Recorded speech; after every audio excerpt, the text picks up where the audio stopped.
You know this Bishop Onayeko? Yes. We grew up with this story that in 1962 he graduated as the best student in the entire northern Nigeria. Absolutely. And he grew up. He grew up in this tiny little area. I think it was in either Kogi or Yes, Kogi State. Kogi State. And the Sultan of Sokoto had a habit. Every child who comes first, he will personally go and visit him. So he asked, and they told him, "Oh, the best student who in the north lives in Kogi State." And the Sultan said, "We'll go and see him." They went there by road to the village where, Exactly. and the village, the community was out there. They didn't know how to receive the premier. They've never seen a premier like that before. And he was there, and he said, "I came to congratulate you, and well done, my son." And what do you want to be when you grow up? And he was taken aback. He said, "I want to be a Catholic bishop." I said, "Not a doctor? No. Not an engineer? No. I want to be a Catholic bishop." He said, "You will be a Catholic bishop." How did we get to the point where, I mean, in Nigeria now, we came up with, the North is educationally disadvantaged. So we came up with federal character, we came up with quota system.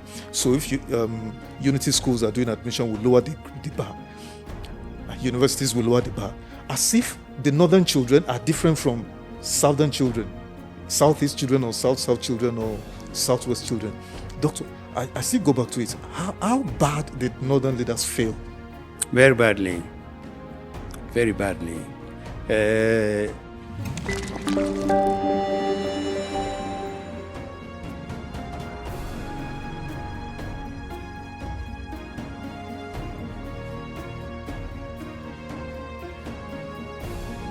This is Niger Unfiltered on SYMFONI television. My name is Olawale Oluwade, and my guest today is retired former permanent secretary in the federal government of Nigeria, civil service, but currently the chairman of the People's Redemption Party, perhaps Nigeria's oldest legacy political party. Good afternoon, sir. Thank you very much. Thank you for inviting me back to your station. You're welcome, Dr. Baba-Ahmed. It's a pleasure having you once again. Thank you. Always a delight having you, sir. You're welcome. Let's get on with our conversation this afternoon. And we'll start with politics, which is your your current habitat now. INEC, the Independent National Electoral Commission, has published the list of presidential candidates, also including their qualifications. But a cursory glance at that of the president, incumbent President Bola Ahmed Tinubu, reveals in the educational qualifications and even previous work places. It didn't include his primary and secondary schools that he attended. He had done that previously, maybe 1999, when he was running as governor. Of course, ended up in a huge litigation and all of those. And then some place where he said he had worked was Deloitte, the global accounting firm, but suddenly he's removed that. What does this say about our state of democracy? Well, it says that the response and the sense of responsibility by our leaders, especially the president, to accountability and compliance with rules and laws of the country are barely existing. This is not something that should occur again. There are many gaps in our knowledge about who President Tinubu is. Many. Some of them are formal, some of them are informal, some of them are legally demanding, some of them are not. And you would have thought from when he became active in the 1980s all the way through, you would have thought by now he would have fixed it. These are important matters. The Constitution says the minimum requirement for contesting an election is a secondary school. Why is it so difficult for the president to say, this is why I went to secondary school? You jump from primary school to university. I would leave it to the lawyers to decide whether you can do that. You can start from a toddler to an adult, and you will not explain to anybody where you've been all your life. That is a major, major credibility. For me, the most worrying thing is that all these years, these critical questions about who our president is, where he went to school, what he did in those schools, have not been answered. And it doesn't appear as if it bothers either the president or those who are handling him. That's a very serious problem. So the issue itself becomes secondary to a bigger issue that the president doesn't feel he has to account. And even more worrying is the fact that he's very likely to get away with it. I'm sure civic societies, political parties have raised their voices, but as usual, I don't think anything will come out of this. He will continue to stand as the candidate of the APC. He will run for this presidency, but we will see whether Nigerians are happy with having a president with major gaps in his life. It's important.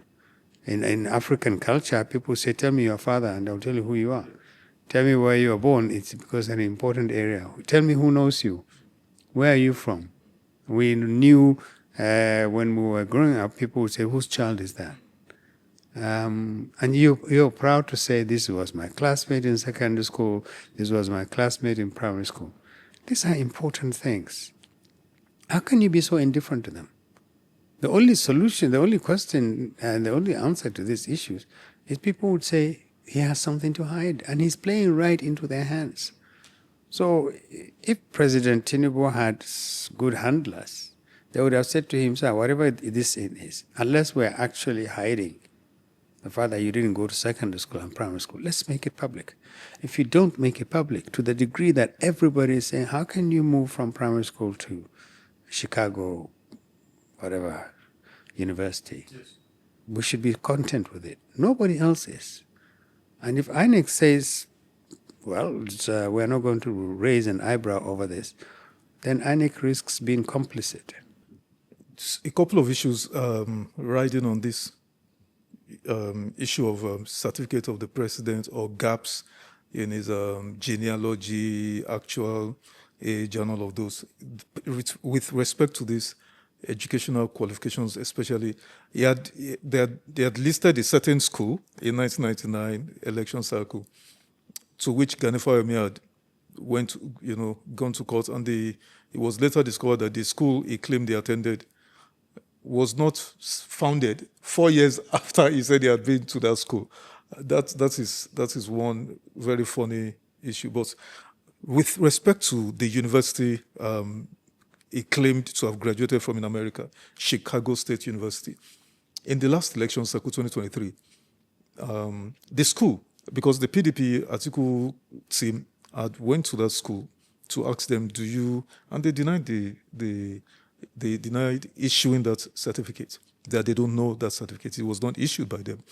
And our own Supreme Court, I think on the technicality said, well, that is a different jurisdiction from Nigeria, and so it was allowed to pass. Now, Doctor, if you contextualize what I just told you with the fact that to forestall bringing up that case again this time around, the National Assembly in the Electoral Amendment 2026 Electoral Amendment Act made forgery a non-issue.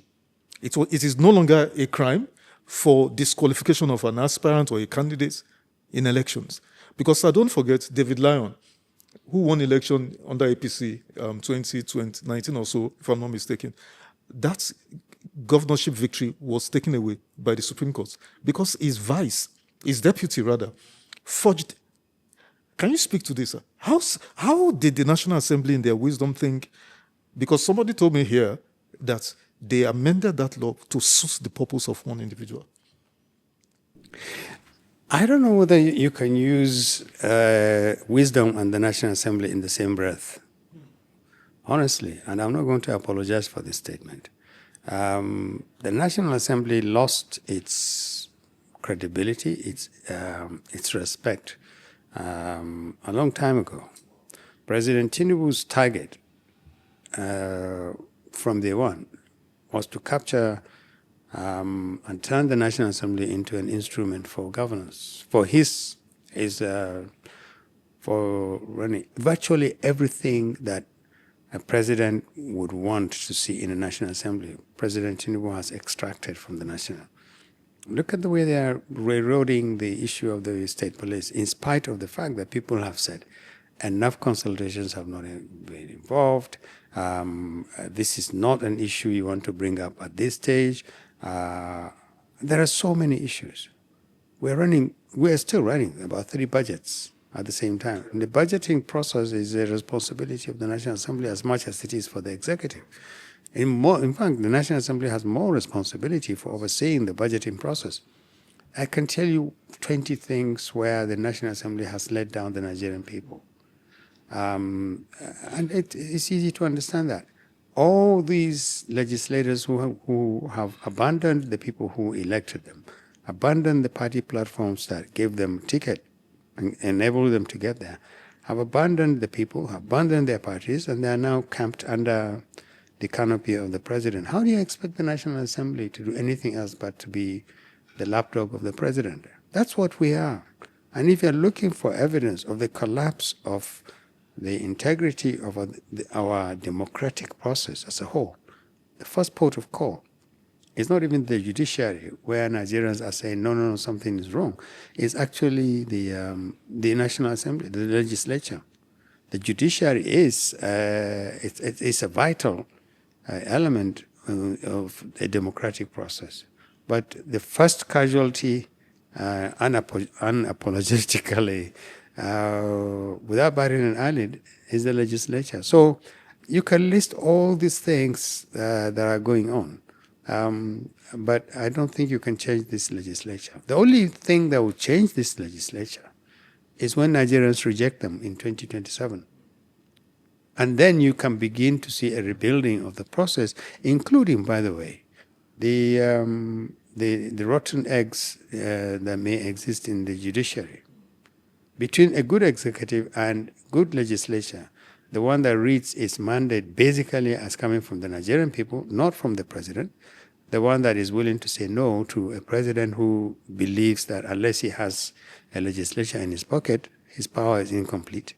You can't change the democratic process in this country. And it will continue going down and going down and going down. So the legislature is very, very important. This particular legislature has given up the fight a long time ago. It's now at the mercy and the beckoning of President Tinubu, and they will do everything he wants them to do. Everything. I wonder sometimes what they will do, how they will go and campaign, what they will say to Nigerians, because they will have to campaign. Unless they have fixed the electoral process in such a way that they will just stay indoors during the campaigning period and then get re-elected back. They have to go back, and Nigerians will ask, what did you do? What did you do? When we hear so much money is being released to the federal government, to the state government, local governments, and ministries aren't paid. So much money that should go to places and isn't going. Where is all that money? Did you guys save it or hold it so that you campaign and come and give us a pittance during elections? There are a lot of people that will be severely embarrassed during the campaigning. We are waiting to see what they will do, and we will be out there in the field, and we will urge people to ask questions. But I think that any issue to do with the role of the legislature, oversight functions, asking critical questions, whether by INEC or the legislature or even the judiciary, I think we've lost that fight. The only way we can reverse this trend is to have a free and fair election in 2027 and get a new leadership in place. You referenced one of the ways, critical ways the legislature has failed the people of Nigeria, their constituents, as it were, in the budget, 2025, 2026 budget, revelations recently showed all sorts of very stunning insertions in those budgets.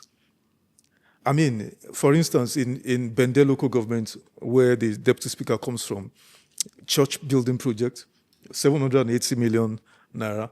His principal, the speaker, Yusuf, Tajuddin Yusuf, mosque project in Zaria. And then, and they said, well, it's for the people, it's for the benefit of the people anyway. And then you have 22 point something billion for, it was meant to be for, it was inserted in the Al-Majiri Commission, national, whatever, for commission for out-of-school children. But then we now see renovation and building of palaces and for traditional rulers all over Nigeria, 22 point something billion, sir. And then another one, 8 point something billion for, sir, I could go on and on. Sir, how did we get to this point, sir? Let me give you a small story.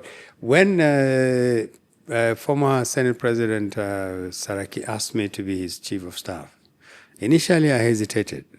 There were a lot of good reasons for that. I had served for 10 years as a federal permanent secretary. I'd interacted very intimately in those 10 years with the National Assembly, mostly on budgeting issues, on a few occasions on policy matters. I thought, even in those 10 years, I thought, the last thing I want to be is a legislator. But then I thought also, look, I don't really know much about how it works.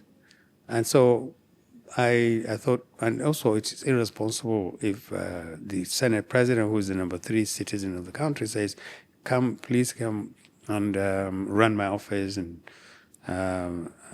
he was a very good Senate President, Saraki. Yeah, on hindsight, we can all see that. So I accepted and I went there.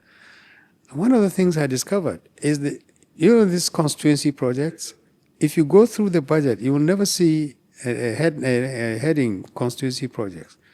Do you know how they are funded?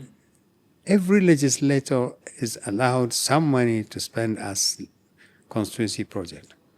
Now, how do they do it? They now hide it under particular parastatals and agencies of government. This is why NBIAS, National Board for Arabic and Islamic Studies, can be so big. It's not actually money released to NBIAS to execute projects that are central to the mandate of the agency. These are monies that are given to legislators to execute constituency projects, and they create a huge budget for under parastatals. I discovered this while I was there, and I was aghast. I didn't realize it. In my days, you didn't do that. If you brought me a budget, I worked in the Ministry of Works, for instance, and our budget, I think, was about 600 million naira. And there was not a single kobo there that had not had to do with the highway maintenance, highway construction, nothing. A few years down the road, all this constituency project, and we've had this unending fight between the executive and the legislature. We must have constituency projects. Everybody fought for it. Obasanjo first and lost the battle. Yar'Adua came. I remember I was part of his government. We went through hell trying to say to legislators, listen, we're not going to give you money to spend in your constituency so that you can claim credit. That is the job of the executive. Absolutely. If you have ideas and suggestions on what we can do in your constituency, bring it up during the budgeting process. But we're not going to assign money to you. He lost that battle again. Under Jonathan, it got worse. Under Buhari, we lost that battle completely and totally. So there's something Nigerians need to understand. These huge amounts of money they discover in small agencies that have absolutely, their mandate is tiny. Exactly. Their money is this big. Exactly. They are actually money meant for legislators. Now, the danger with this constituency project is that they're virtually insulated from auditing. They have to beg and beg and beg for money to be released for them. Maybe you've read this a few weeks ago or not, and legislators were literally rebelling because releases were not being made for legislative projects. So, and their election depends on the degree to which they take easy money, and then they go and do a little bit here and a little bit there and a little bit here, and they will say, there is project.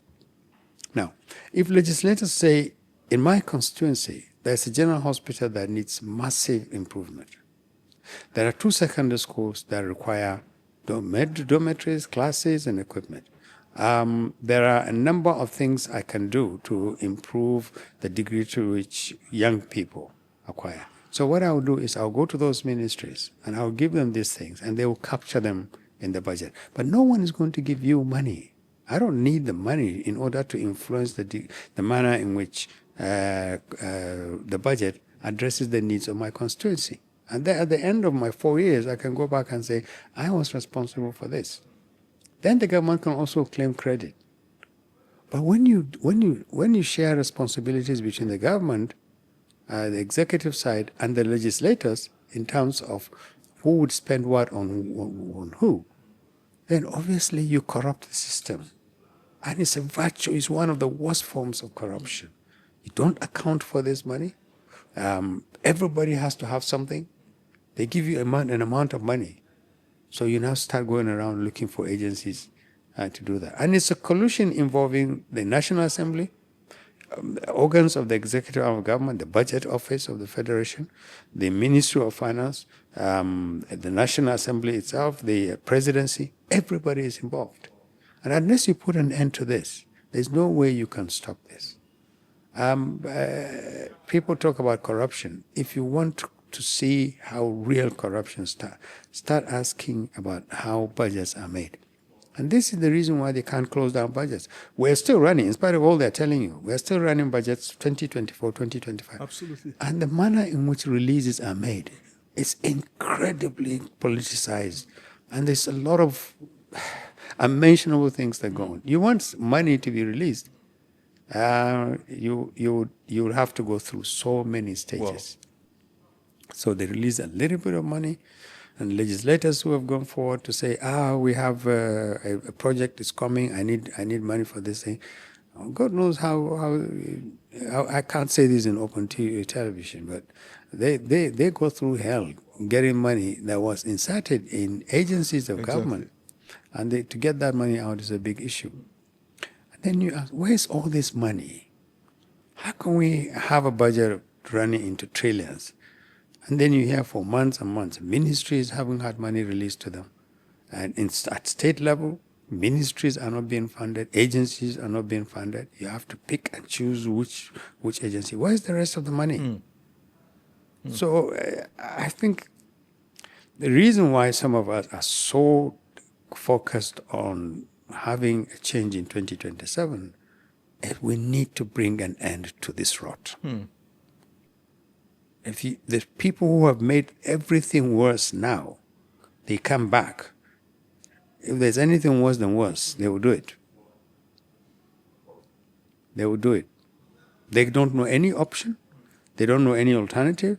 This is how they came to power. This is how they stayed in power. This is how they garnered all this money that they were housing for the elections. And they will do it. Okay, Doc, let's pivot back to our discussion on the qualifications of the president.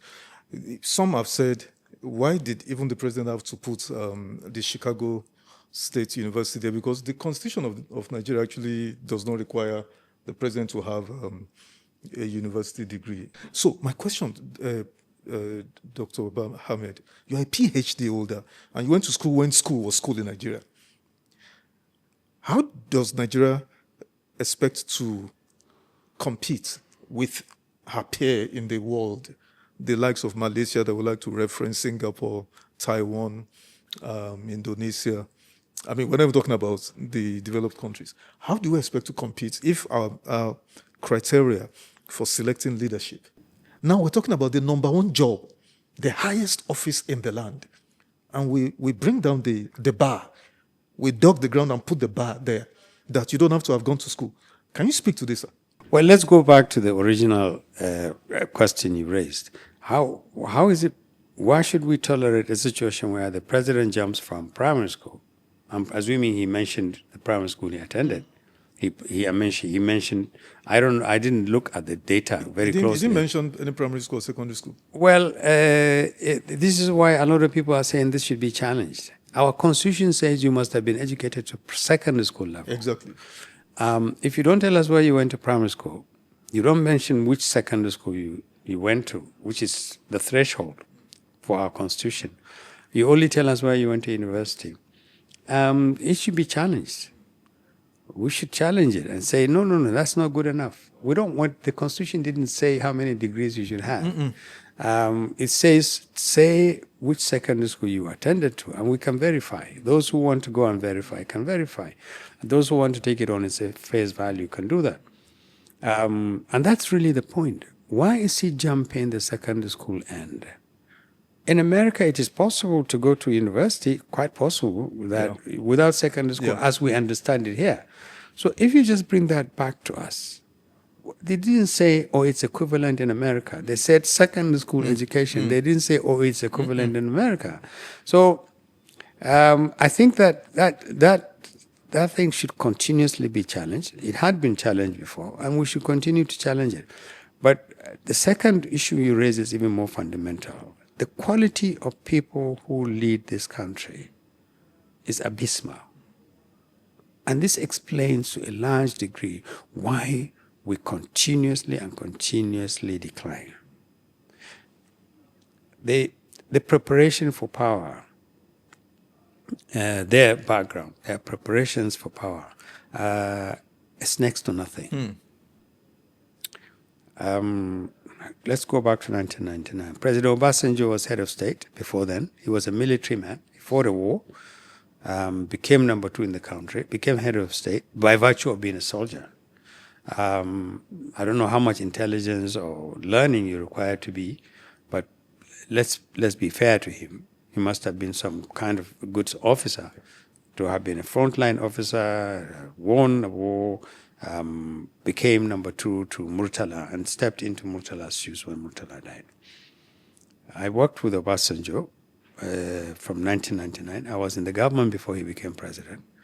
And the few of us who thought we knew the theory of government were exposed to a military leader who had transited to a civilian leader. Obasanjo was naturally he's actually an intelligent person. But intelligence is not necessarily a good preparation for on its own. It's not a good preparation for leadership. But he was intelligent. And he had a knack for looking for intelligent people and accomplished people to run his government, at least in the first 3-4 years of his life. Towards the end, I can't say the same thing. I think he became a victim of this idea that it's not just enough to be surrounded by power. You have to control those people who also have the power. And then I think that is where the mistake began in his own case. That it's not enough to run a good government, but you must be absolutely the number one. And brook no objection, no hostility, no threat. Along Umar Yar'Adua was actually a very brilliant person. I think his background, he was a bit of a rebel. Even as a governor, he was very unconventional. He became a president, and he humbled himself enough to let a few of us close to him to say, how do I do this? And he created a small think tank around him, and we did a lot of his thinking for him. One, because he needed to understand. This is a president from what you might call a rural state, Katsina, and a deputy who came from another rural state, Bayelsa. And they needed to understand a lot of things. And they were willing, particularly Umar Yar'Adua. Yes, he was willing to do that. His seven-point agenda, some of it he came with from Katsina, but a lot of it was knocked together here in Abuja because he opened his door and identified people who can help him to run it. And he ran a very, very, very simple system. And he led by example. It was incredible. I can tell you, the very last summit of the OAU, when OAU ceased to be OAU, it transited into AU, took place in Ghana. And I was then the permanent secretary in foreign affairs, and I traveled with him. And we were lodged in a building that was smelling of even paint, because the Ghanaian government, which was hosting, was literally finishing these buildings as heads of state were moving in. But he went with his wife, and it wasn't a problem. We put up with it. The next day, we came for breakfast, and as usual, breakfast, Malam Umar Yar'Adua's breakfast was bread and butter and tea. And everybody had to eat that. Everybody. And as no we breakfast fit for a king. No, as we were having the breakfast, the Ghanaian foreign minister walked in to pay his respects and then to brief our president on how the day was going to go. And he sat there, and I could see he was shocked when he saw the way we were eating. And there were about 8 or 9 of us. And the president was there, his wife was there.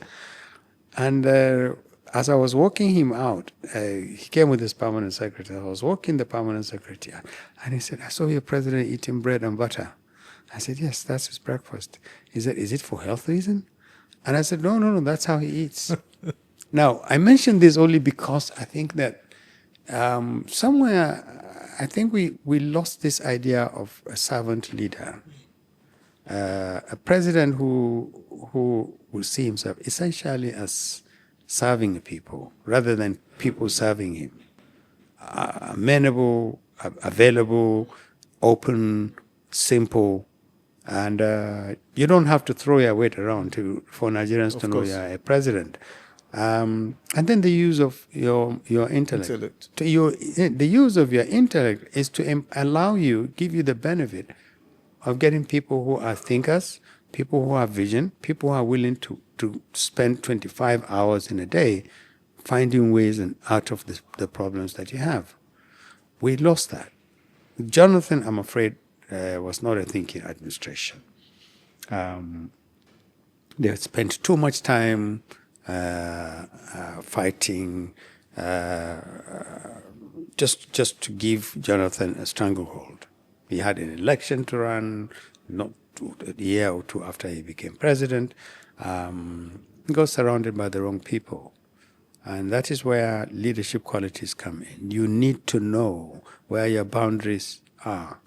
And you need to know who is encroaching into doing the wrong things. And accountability is absolutely important. Every single day, you are on the watch out. You are accountable to Nigerians, not your ministers, not your advisors, but you. You are accountable. So if anybody fails to meet targets, if anybody falls below the line, he goes out. You don't tolerate people who are dead weights or an embarrassment to your government just simply because they are politicians. Being a politician is not an excuse. You need to measure up to expectations of people.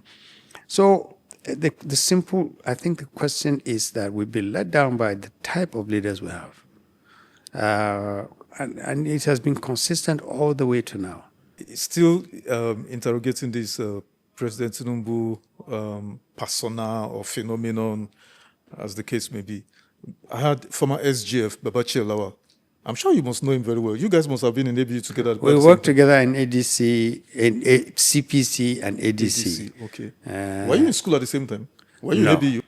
I was in ABU. I didn't know him in ABU. Ah, really? He finished in 1977. I don't know when he finished. Okay. No, I think that must have been earlier, or maybe about the same time. Because you're about the same age, 71, 72. Yeah. But I didn't know him very much. I met him in APC, and we campaigned for Buhari together. Yeah. Okay. Anyway, he had some comments, a lot to say. That video went viral everywhere, on President Tinubu. He said President Tinubu has morphed from a Democrat into a dictator. And in his own opinion, the president shouldn't go for a second term. He should go take care of his health. I mean, if you said all you wanted to be was to be president, you've achieved that. For the sake of the country, let's go and go take care of it. I want you to respond to that. I'm one of the first Nigerians who openly said that the greatest service Tinubu will render this country is not to have been president. After you achieve your president, please don't run again. Please. For this country, for your own sake, don't run again. And I'm still saying so. He has nothing left to offer. You've been president for 4 years. The records will always show you were president. You didn't do very well. the statistics that you dish out will tell you that, oh, did reforms and they paid out. The reality on the ground is that you're quite possibly the worst president Nigeria ever had. Really, sir? Yes. I mean, look, the problem is the disconnect between the government and the people.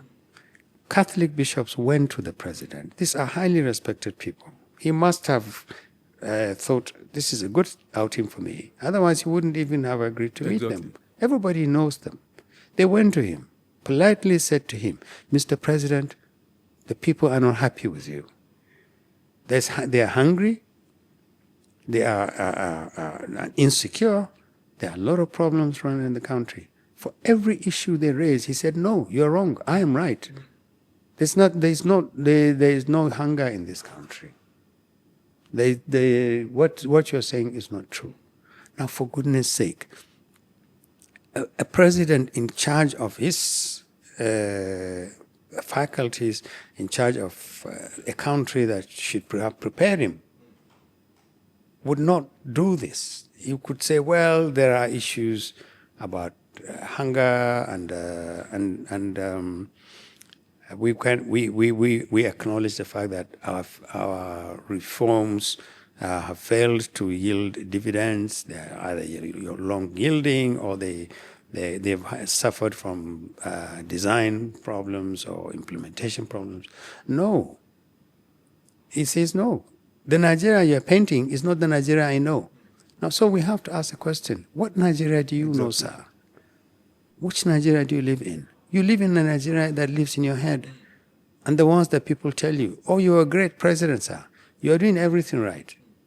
And who are these people? The people around him in the villa, all the politicians he had gathered in his room in anticipation that in 2027 he can come back and win an election again. Everybody is telling him, sir, you're the greatest president in this country. I mean, it will take a superhuman not to believe that kind of thing. And yet, the more he believes that his reform is on course, he has done well, okay, it may take some little time to show, but we've done well. Well enough in 3 years' time to make this country more unlivable. A lot of security is becoming worse. Poverty is becoming worse.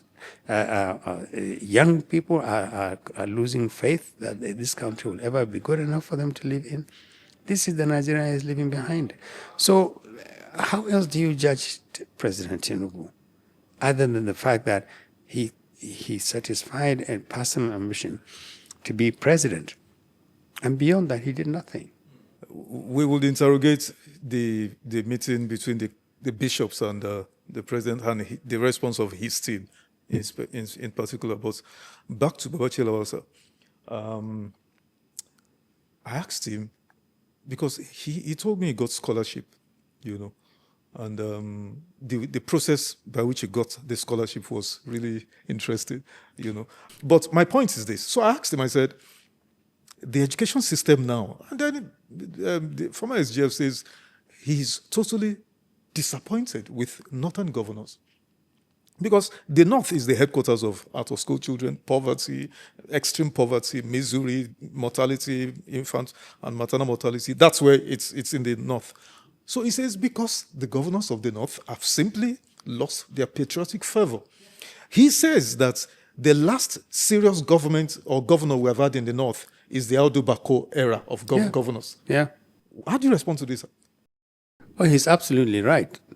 Like I said, if there's any part of Nigeria that has two parts of Nigeria, to be fair, the southeast and the north, they lost massively in terms of the contribution of the kind of leadership they had.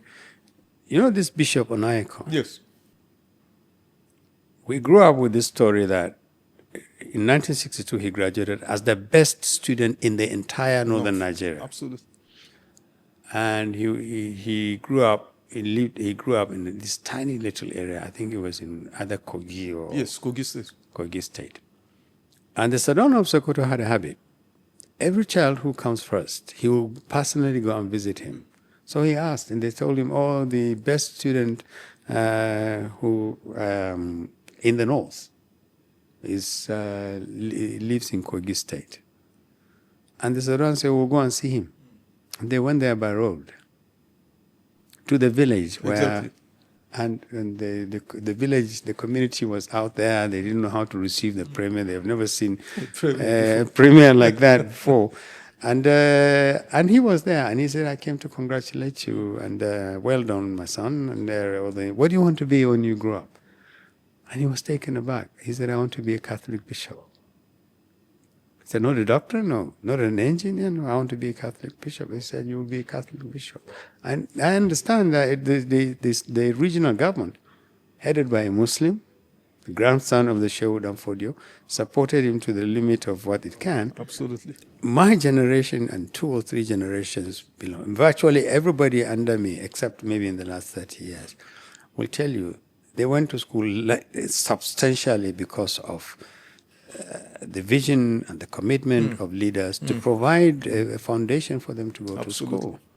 None of us was deprived from going to school because his parents had no money for this thing. Now, so the northern leaders have a lot to be account for. They are deeply discouraging. I mean, they are deeply disappointing. Absolutely. So basically, that is what it is. But Babachir was right. We went to school literally free. They even gave you money to spend. Apart from giving you free education, free everything, they gave you money to buy nice shoes. In the 70s. Yes. We all did. You know, and then when you finish, that's a job for you because the economy is expanding, the social services are expanding, and they are looking for people with education. So they dropped the balls. The last 30 years have been the worst in the history of the North, and they don't understand it. This bulging population, the failure to talk honestly to people, the North should speak to itself. Do we really need to continue to produce children that we can't cater for? Are we really being fair to this generation? Shouldn't we address fundamental failures of leadership in this country? We are hoping in the PRP that we can engineer some kind of serious dialogue in the North, even if it is between generations, that will say to the Northerners who should speak to the Northerners, stop blaming the Tinubus of this country and saying, "Oh, you are taking away everything." Tinubu is taking away what the North owned, or the rights of the North to the Southwest, because the North is not resisting, and the North is not resisting because the people who should resist have capitulated. Absolutely. They are all in his camp now. So who do you want to say to Tinubu, what you are doing for the North? Look at Sokoto. There's hardly any day now, and Katsina, there's hardly any day now when people are not killed, or hardly any. Read any paper and you see this. Those 32 governors, 18 of them from the North, only 1 governor is not in Tinubu's APC. Who is to say to Tinubu, something is wrong with the North? Please, fix something in the North. They wouldn't dare. Bishops went, including bishops from the northern part of the country, and they said, "Mr. President, something is wrong with Nigeria." And he says, No, you are reading all wrong. There's nothing wrong with this country. But fundamentally, if the North wants to fix itself, the North needs to speak to itself. Look at yourself. What are you doing wrong? All the power is centered around governors, all of it. Now, if these governors now also decamp and say, no, to hell with what is going on in the North, we want to be re-elected, so we want to go and become cheerleaders to President Tinubu, then the North is finished.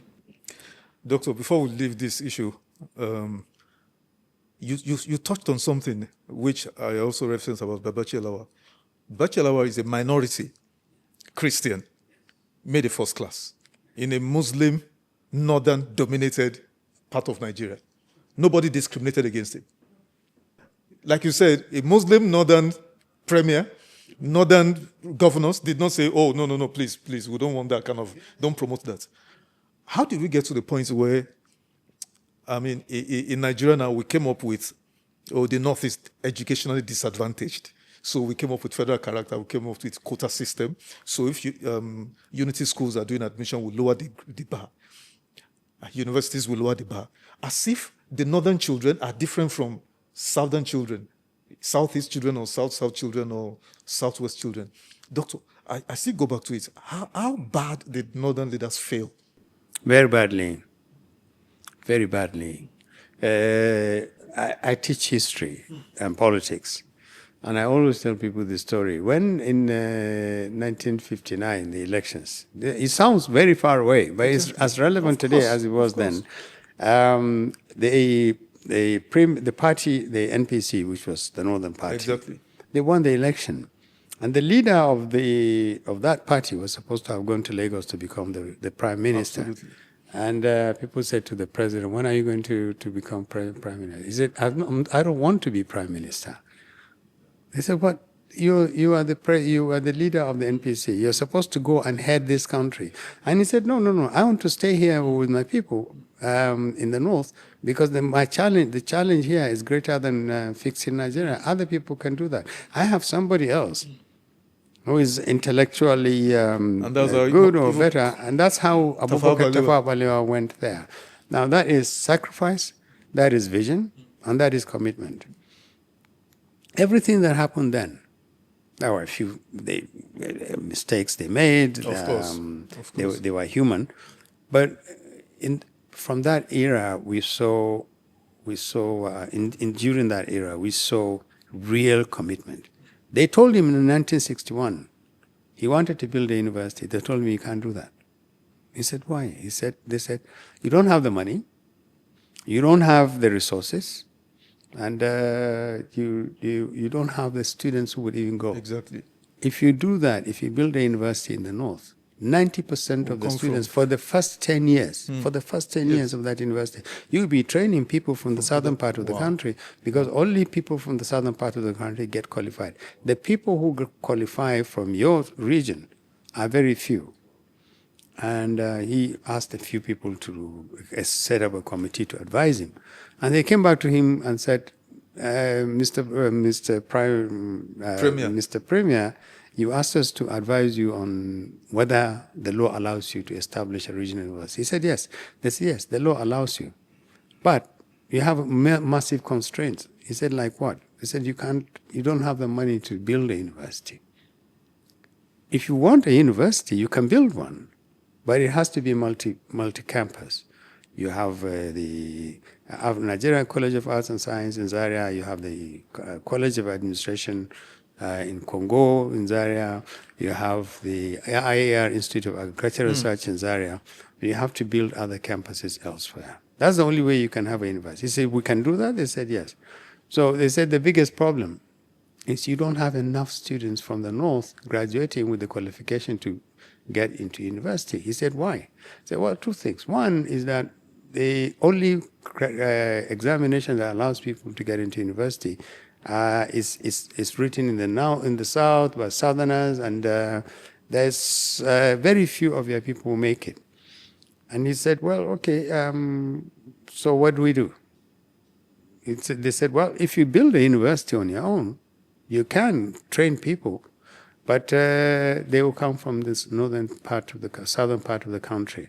But eventually you'll produce enough people. Exactly. And he went away and thought about it. And he said, let's build it. 10 years, you said. They said, yes. 10 years. Northerners will catch up. 6 years into the 10 years, he got killed. So other Northerners stepped in. Technocrats, powerful Northerners in government. They quickly got together and thought, let's create an alternative to that system that allows only a tiny number of people from the north to get in. This way, larger numbers of Northerners will qualify with the same qualification as HSC, higher school certificate then. And that's how they created the School of Basic Studies. SBS. Yes, and SBS, same standard, same qualification, same requirement. SBS started recruiting in hundreds. And within 3 years, the population of the northern students vis-a-vis southern students was reversed. Wow. It was almost 70 to 30. Now, this tells you the values of commitment and vision and decision making that prioritizes the child of the poor. Exactly. And I can tell you, I think I was the third set of the School of Basic Studies. Wow. In my year, 650 of us started. Wow. 620 finished degree courses. Oh, really? Within 4.5 years. Wow. And I don't think there were more. There were children of ministers. There were children of everybody. Nobody cared who your father was. And the thing about it was that we felt a strong sense of obligation. We knew how we got there. We knew it had nothing to do with whether our fathers can afford it or not. So this is the kind of vision we need to do, especially now that the country is on its knees. And you need this in all parts of the country, because every part of Nigeria is suffering from the decline in the quality of vision and commitment of its leaders. And this is the honest truth. That we prioritize this, like I said, I'm sorry to keep bringing up the PRP. In the PRP, we've done a lot of our own thinking. And one of the things we know Nigerians has to do, whether they give us the trust and power or not, somebody has to do it. We need to re-examine how can we run a successful country with the kind of low caliber, selfish, corrupt leadership that is running this country. You can never get good out of bad. You can never get good out of bad. So we need to overhaul our thinking and begin to think of the next generation. We have too many children who are not being looked after, who have no future, and they represent a threat, not just to them, but to the survival of this country. Somebody somewhere has to put an end to this rot. Absolutely. Absolutely. Doctor, you've said quite a lot. The last question on the Bachir's whatever is, I asked him, what is the single biggest threat to Nigeria's survival, not even just democracy now? And unequivocally, he said it was the judiciary. That because when the executive, tries to overreach itself, I mean, Greg Montesquieu said, power corrupts, absolute power corrupts, absolutely, and that's why you have checks and balances, separation of powers.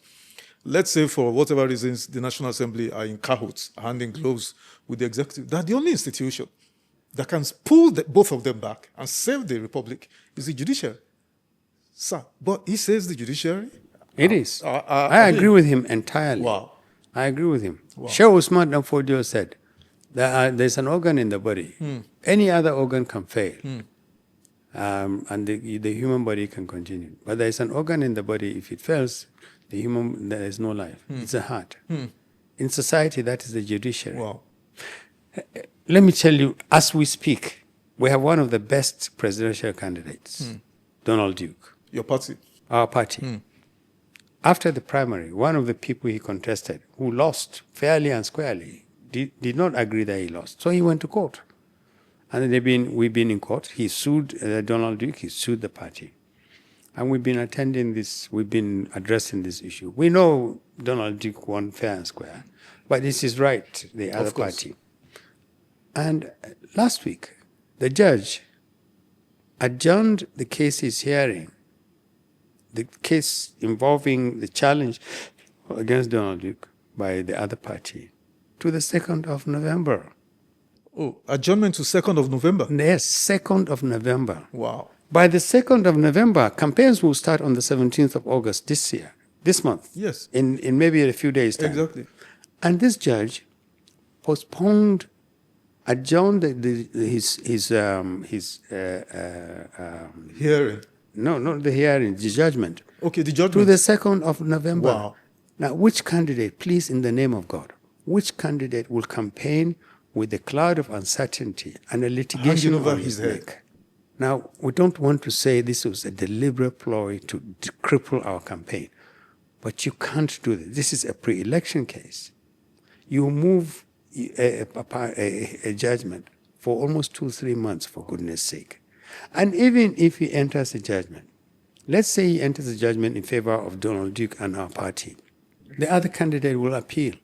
So our candidate is going to campaign all the way to the election with the threat of this litigation on his head. Literally, you have crippled us. If our worst enemy has designed a system that will make sure that our campaign and our party don't campaign, this is it.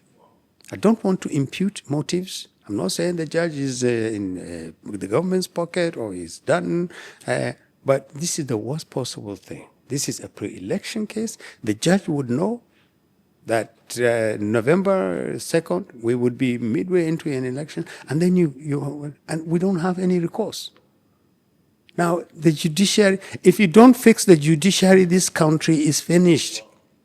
And the judiciary, unfortunately, it's only the judiciary that can fix itself. My hope is that there are enough of them inside the judiciary that will recognize the fact that they swore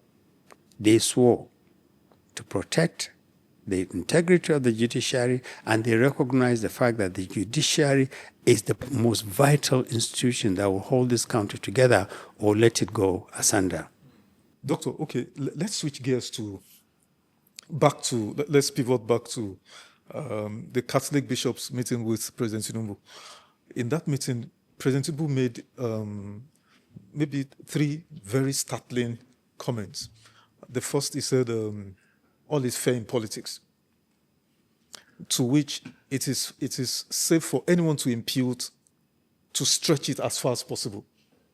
You can stretch it as far as your imagination can take you, because that means I could actually look at my opponent and put a gun to his or her head, and because you say all is fair in politics.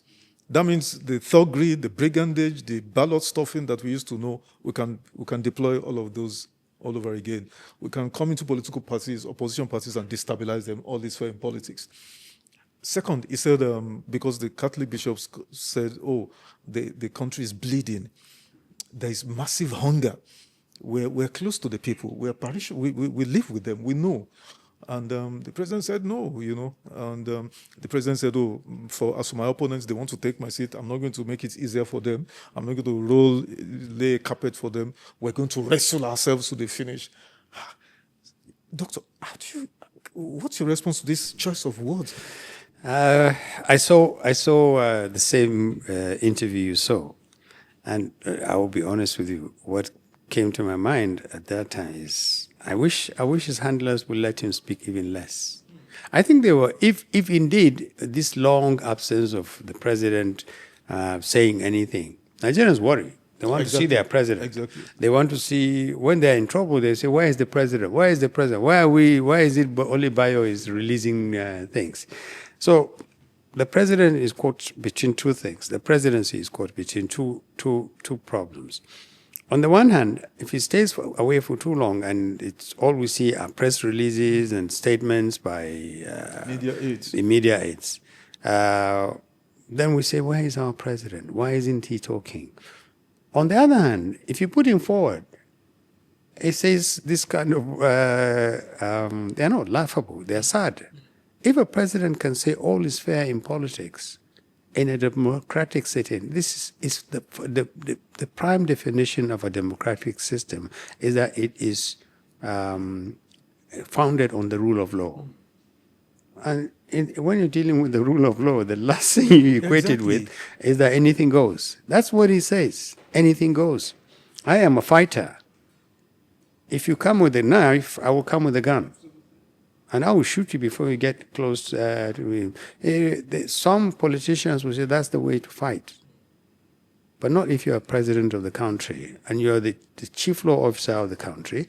You set the standard for the country. And you say it to people who have the courage to come to you and say, sir, you're doing certain things wrong. Either that you are doing it wrong or you don't really know what's going on. And you rebut them with this kind of thing. When he says, the truth is, I've said this many times, I honestly don't think that President Tinubu is in touch with the real happenings in this country. No president can be exposed to all the nitty-gritty and the details of how poor people live, the cost of gari, how much it takes to keep your child in a primary school these days, transport fares that are going up and making it impossible for people to do things. How many people are kidnapped and people quietly pay the ransom and get their people back? In fairness to him, it's impossible. What he doesn't have, and he should have, are people who are speaking to him honestly and sincerely and say, Mr. President, when you speak to people, speak in a manner that shows empathy, that shows some level of understanding, and be careful about our choice of words. The problem with power is that it insulates you and creates a larger-than-life image. Nobody goes to him and says, and I've seen some of his spokespeople who speak with such aggression, who are you to tell us this thing is not working, you don't know anything. Well, what makes you know anything? You live in the same world that the president lives in, which is why he is so speaking like this. Exactly. I live in the streets, so I live with the people, so I know what's going on. I lead a party of largely poor people who are desperately looking for a change. If I speak of a Nigeria that the president doesn't know anything about. I speak for the kidnapped people that are still in the hands in Borno, in Sokoto, in Zamfara, daily. Daily. I don't know how many people tell him. A very interesting digression. In 1999, President Obasanjo appointed an advisor, very, very bright, intelligent man. He had a background in journalism. I can't remember his name now. His job was to tell the president all the things that other people not tell him. Wow. Really? Yes. Wow. Very good man. Wow. Really, really good man. Wow. And he took his mandate seriously. And he did that in newspapers, in other media, and every day he will give the president a report. Mr. President, this thing happened yesterday. Ordinarily, he would not hear of it. And in the first few weeks, the president thought, this is great.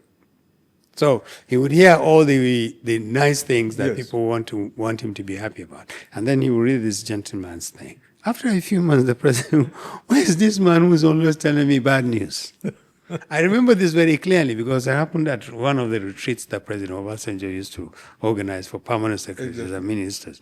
And he was there. The man lost his job after 6 months. Wow. Leaders, very few leaders, want to tolerate people who tell them something is wrong. Wow. They would rather deal with courtiers. So my thinking is, if it were possible, I would say, please just keep President Tinubu in his ignorance. You can't educate him anymore. He absolutely believes that he's in a mission and this country is better or will be better if he gets another 4 years. He absolutely believes this. And anybody who is saying no is his enemy. And he says all is fair, which means that I will deal with my enemy the same way that I expect my enemy to deal with me. That is the wrong thinking for a president. And if you don't rein him in, he will do even more damage to them. We are hoping he can do that, so that Nigerians can see the real President Tinubu, and maybe that will tilt people away from them in the 2027 elections. You know, he also said when the bishops told him their concerns, you know, of Nigerians, of opposition political figures, and Nigerians generally about the non-neutrality of INEC. That the president should try and, you know, of course, he's the appointer of the people running INEC. But the president, you know, his eyes blazing fire, says no, INEC is neutral, and INEC does not intimidate anybody. A lot of people have said, when did the president become the chief spokesperson for INEC? Doctor? Yes, he did. He did. I was a bit taken aback, but then nothing surprises me about President Tinubu's posture or utterances anymore. I thought that, but that was particularly below the belt. INEC can speak for itself. Absolutely. And the writing is on the wall. The truth is there are instances where you can point out at INEC. You don't need to exercise deliberate influence on INEC, direct and deliberate influence on INEC. People talk about integrity of INEC and whether it's there are enough people there to say, look, we're serving the country, not the administration. I was secretary of INEC. Yeah. During my time, INEC itself, the national commissioners discovered that one of them had committed a transgression that could have tainted the elections very badly on their own. One of them, National Commissioner. Forgive me, but I can't mention names. Yes. And they were worried enough to actually sit down on their own and ask the commissioner to resign. Wow. Initially, the commissioner said, okay, I'll resign. Then later, the commissioner came back and said, I won't resign. And all this we did on our own, the commissioners and myself, and we insisted that commissioner had to leave. National commissioner. Eventually, after 2 weeks, we got the national commissioner to resign. Wow. Maybe the president... Self-cleansing. Yes, maybe the president, and this was just a few weeks before the elections. Maybe the president knew what we did. Maybe he didn't, but I'm sure he did. But he never called the commission to say, one of you has committed a transgression and you guys are dealing with it. It hadn't happened, but it was the kind of thing you do that would severely taint the integrity of INEC and spill over into the integrity of the elections. That's integrity. INEC can speak for itself. INEC can defend itself. Absolutely. There were a number of times when the president would come, call INEC or call somebody and say, I want INEC to do this. And I would say to him politely, sorry, Mr. President, we can't do this. We're accountable to the Nigerian people.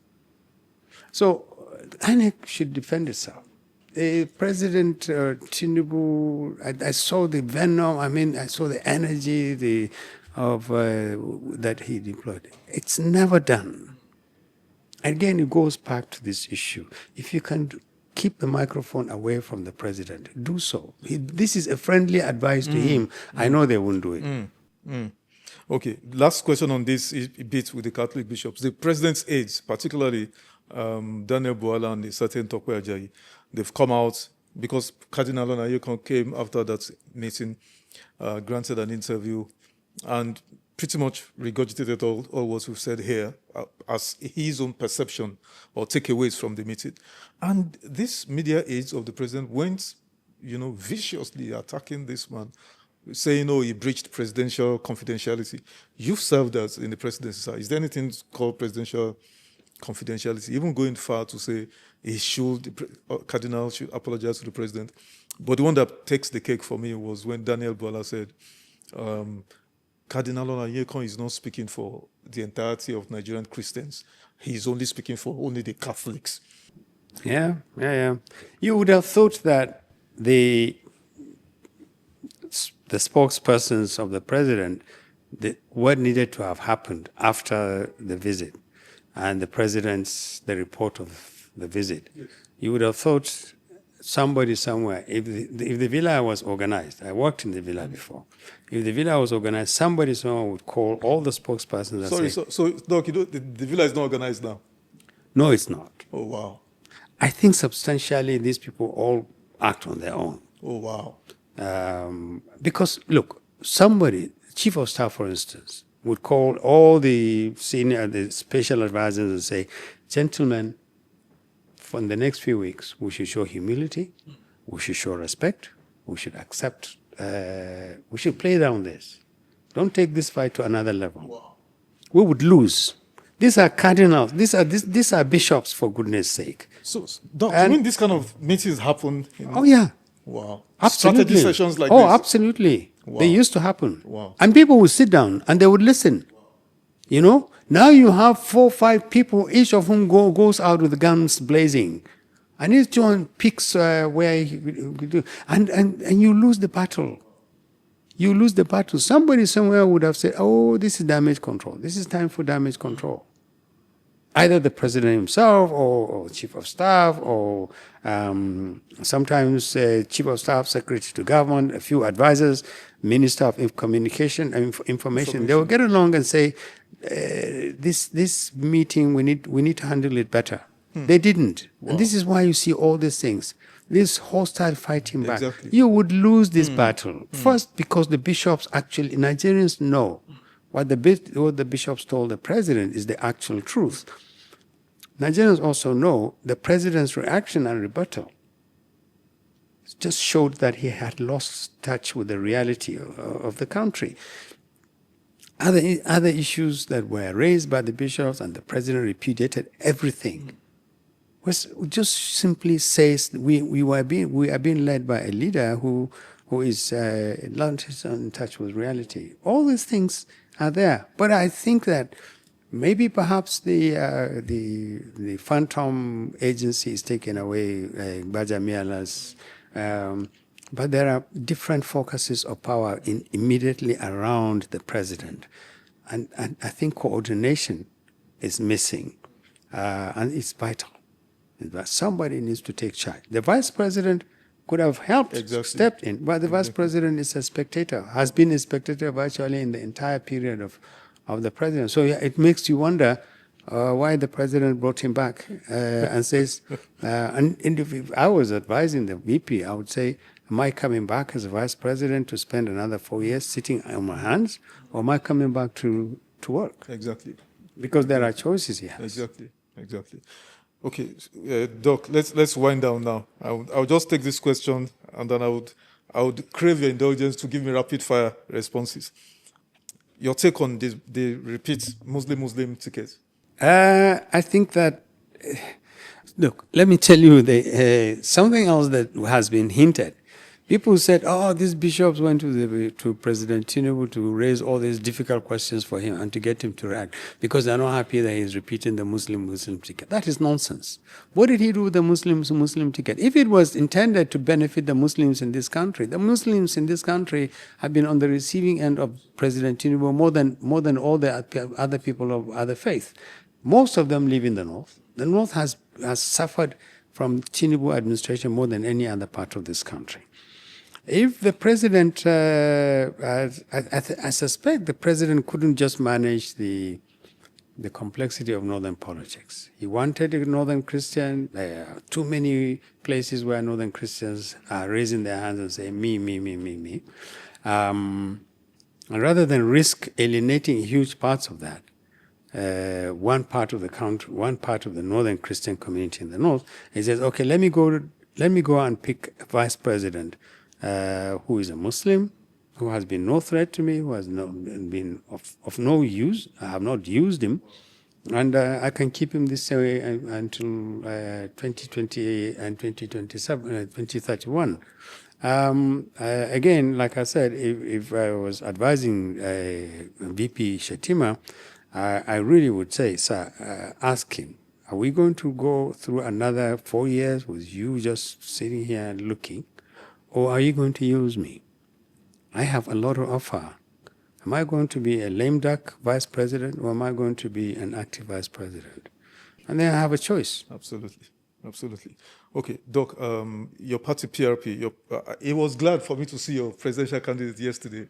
He's been missing in action for since he won since he was announced the winner of the primaries. But he's glad, and I was really mightily impressed when I saw him take questions on the thank TV. you. And I'll be glad to have him sit where you sit now. He will come. Absolutely. I assure you, he will come. I'll take your word for it. Who is his running mate, sir? We still haven't decided on. We're close to taking a decision. It's not a small decision to take because we're really looking for somebody who can help him, not just be a figure. Interesting. Is there any pathway, sir, honestly, in your mind, for Donald Duke and his VP peak eventually towards the presidency? Do you think there's a pathway for them? Yes. I wouldn't waste time and do a lot of what I'm doing at this very late age of my life if I didn't think so. I think Donald Duke on his own is an excellent Nigerian. He has the credentials, the background, the experience, the vision to be a good president. The fact that we're spending this much time looking at for a second for him suggests that we are seriously looking for two people who can work together to pull this country out of the ditch and put it on the road to recovery. We need the support of other parties. We believe this opposition must work together. A single party can't fight. Any one party cannot fight this behemoth that is sitting on the future of this country. So we are taking this issue very seriously. But yes, we're confident that we can defeat the APC. Okay. The presidential elections is just like 5-6 months away. What are some of the most dangerous, maybe 2 or 3, in your own view, most dangerous developments that could affect the election destabilize the country post-election? One is the rising tide of perception that this administration is bent on coming back, whether it has a free or fair election or not. The concerns about pre-election violence, election violence, post-election violence is real.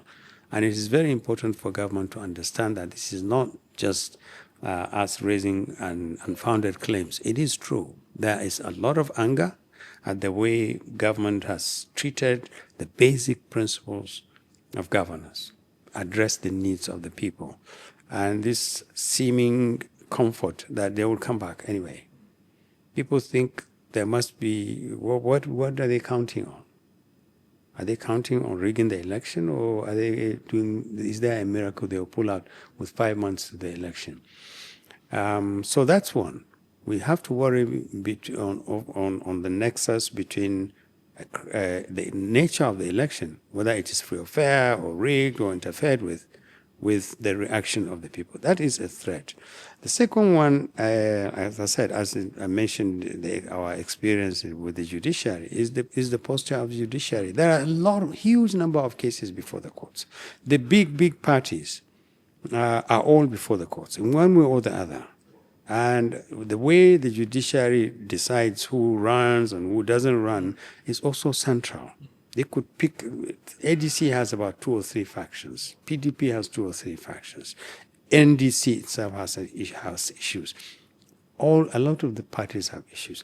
The manner the judiciary takes a decision can severely cripple some parties and reinforce the ruling party.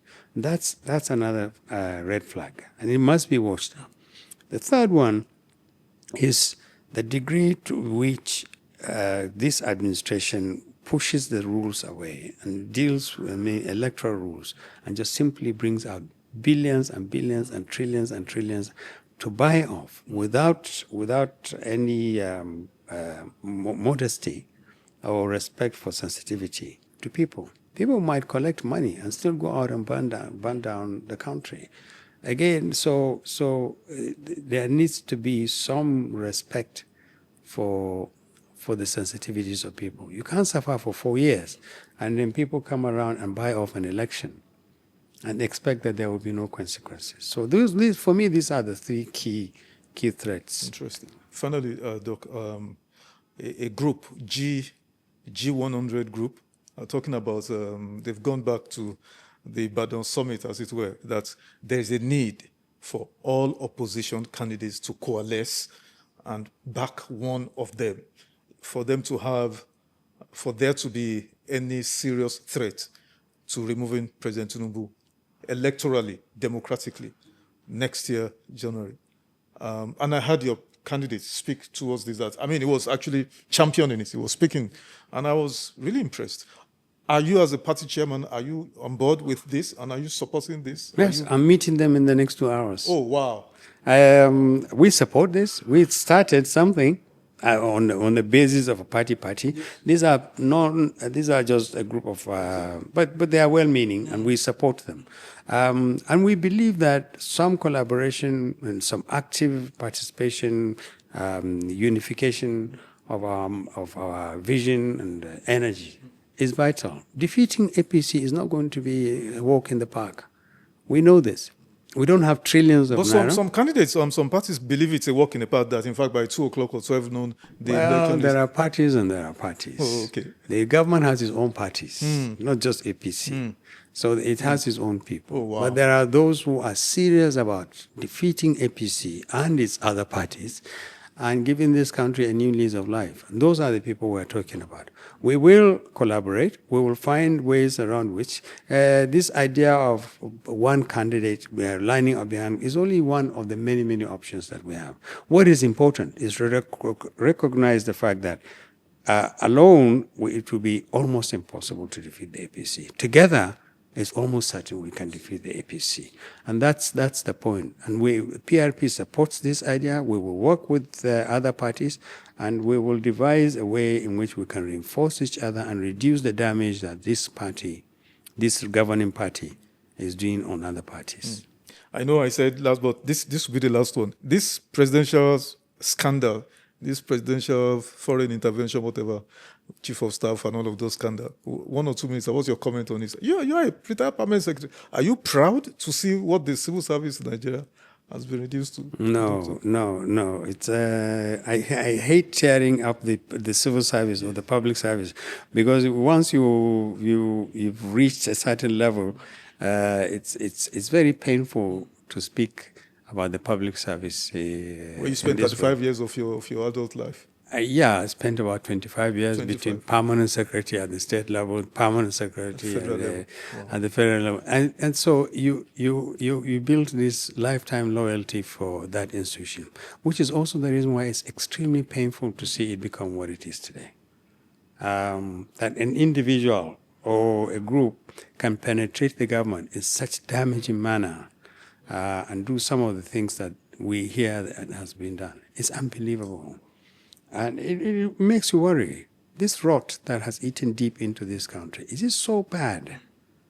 Is it so bad that we've literally, even right under the nose of the presidency, or with the collusion of some people in the presidency, you have organizations and systems that are emerging that represent a threat to this country in the public service?